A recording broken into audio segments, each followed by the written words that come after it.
Melihat kemampuan yang semakin melemah, Laksamana Muda Karel Dorman memerintahkan kapal-kapalnya untuk kembali ke barat. Upaya sekutu menghadang laju pasukan Jepang mengalami kegagalan. Sekutu terpaksa meninggalkan arena peperangan. Akhirnya dengan mudah pasukan Jepang dapat menguasai Selat Makassar dan melanjutkan invasinya ke Surabaya. Merdeka, salam sebangsa setanah air bersama channel Sejarah Perjuangan dalam Battle of Makassar Strait.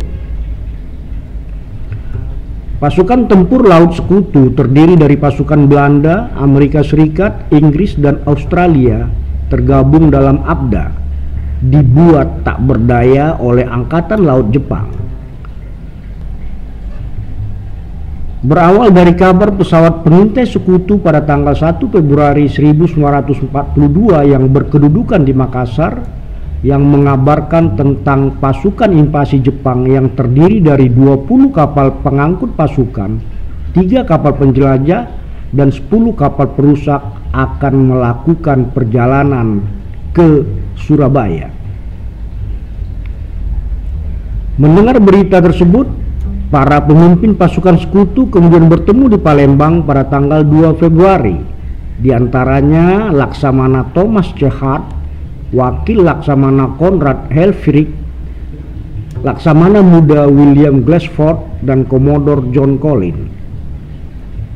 Atas saran Wakil Laksamana Conrad Helfrich, disepakati pembentukan pasukan penghadang. Pada tanggal 3 Februari tahun 1942, Sekutu menugaskan Laksamana Muda Karel Dorman mempersiapkan pasukan yang berada di Kepulauan Gili. Dorman menempatkan pasukan penghadang yang didukung oleh 4 kapal penjelajah, di antaranya HNLMS De Ruyter, kapal Trom, kapal USS Houston, dan Marblehead. Keempat kapal penjelajah ini diperkuat pula oleh 7 kapal perusak, di antaranya HNLMS Barkat, Pitt Hein, Van Gen, USS Barker, Balmer, dan John Dewey serta Stewart. Pasukan sekutu bergerak tanpa didukung pesawat tempur. Kondisi ini tentu membuat pasukan sekutu menjadi sulit bermanuver. Tanpa didukung pesawat tempur, tidak mungkin bagi pasukan sekutu untuk maju ke Selat Makassar.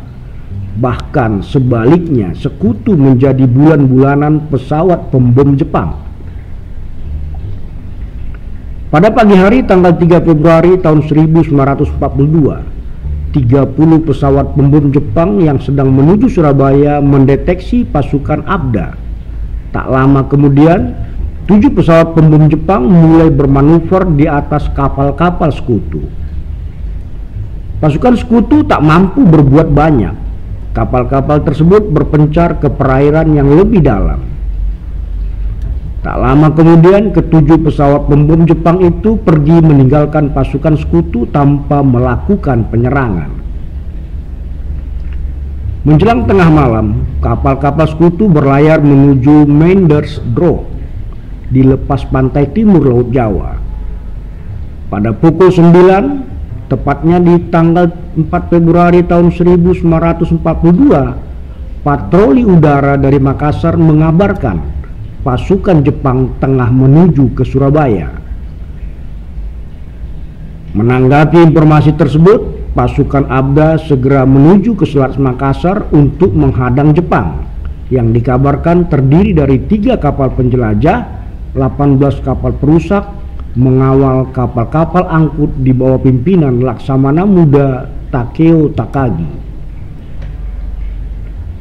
Pada pukul 9.49, pesawat pembom Jepang mulai mendekati pasukan Dorman yang berada di selatan Kepulauan Kangean.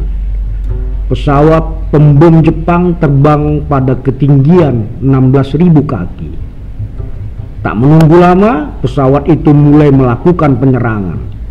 Kapal Marblehead menjadi target utama. Pada serangan yang pertama, sebuah bom meledak 262 kaki di depan kapal. Kemudian disusul ledakan yang menembus dek dan menewaskan 15 orang kru kapal, serta diikuti oleh lubang yang menganga sebesar 3 meter di bagian bawah kapal. Kapal penjelajah Houston tak luput dari serangan. Sebuah bom meledak menghantam dek dekat menara dan menewaskan 48 awak kapal. Kapal De Ruyter tak luput dari serangan meski hanya mengalami sedikit kerusakan. Pasukan Sekutu benar-benar tak berdaya menghadapi serangan pesawat pembom Jepang. Tanpa dukungan pesawat tempur, pasukan Abda di bawah pimpinan Dorman hanya mampu bertahan dengan menghindari serangan. Melihat kondisi yang tak seimbang, pada pukul 13 Dorman memerintahkan kapal-kapalnya untuk kembali ke barat, membatalkan pelayaran ke Selat Makassar. Kapal perang Sekutu kocar-kacir menyelamatkan diri. Kapal Houston dan Trom menuju ke Selat Alas, sedangkan kapal Marblehead didampingi 4 kapal perusak Amerika Serikat serta kapal De Ruyter didukung oleh 3 kapal perusak Belanda berlayar menuju ke Selat Lombok.